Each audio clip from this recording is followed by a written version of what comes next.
Beauty will either be edible or not at all, is a response to the cannibalistic parallels that exist between food and architecture. Drawing inspiration from the seemingly edible nature of stone and the cannibalistic nature of reused materials, this project uses food to tackle the complex topics of globalization, nationalism, and culture. The project timeline commences in 2012, in the centre of Athens, where anti-government protests have been plaguing the city since the beginning of the global economic crisis in 2008. Nationalist sentiments are peaking in the Greek public, and hundreds of classical buildings in the city centre are destroyed by protesters.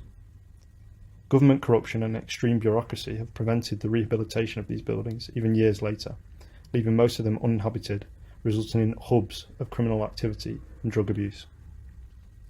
At the heart of Athens centre stands the Varvakeios Agora, the central Athenian meat market which has been in operation since the 1800s. Once a symbol of Athens' strong culture and identity, the Agora has latterly fallen victim to the commercialisation of the food industry.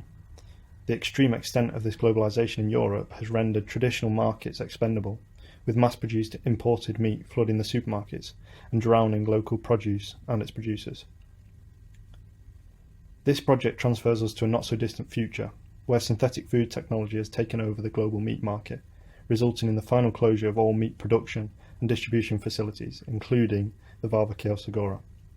Southern European food culture is heavily based on the assignment of a symbolic food quality to products. Even permanent residents of Athens will often choose to buy their meat from small producers in rural villages, to follow a culturally inherent sense of quality that is derived from a short or close relationship between a product and its producer, known as a short food supply chain. The expansion of synthetic technology into the European food culture means that this type of relationship can no longer be sustained. Given this context, the project predicts the synthetic market's turn to auto-cannibalism, this being the consumption of synthetic human meat.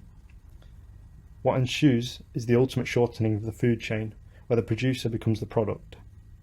Humane will make its first appearance in the Agora and will quickly grow in popularity to engage in extreme product differentiation based on one's age, gender, race, professional status, and appearance.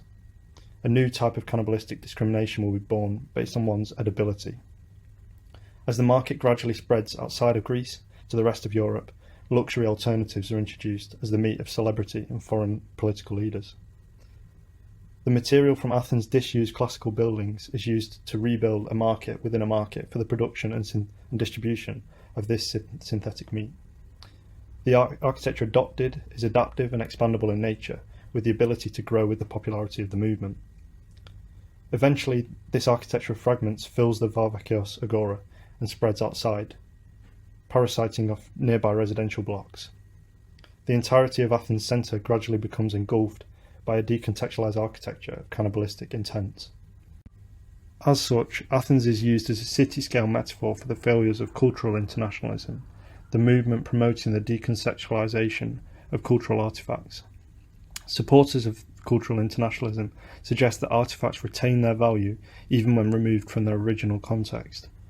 Nevertheless, like a piece of meat once belonging to a living animal, or like a piece of stone once belonging to the Colosseum, decontextualised material carries no more value than the possibility of what it might become or what it might once have been.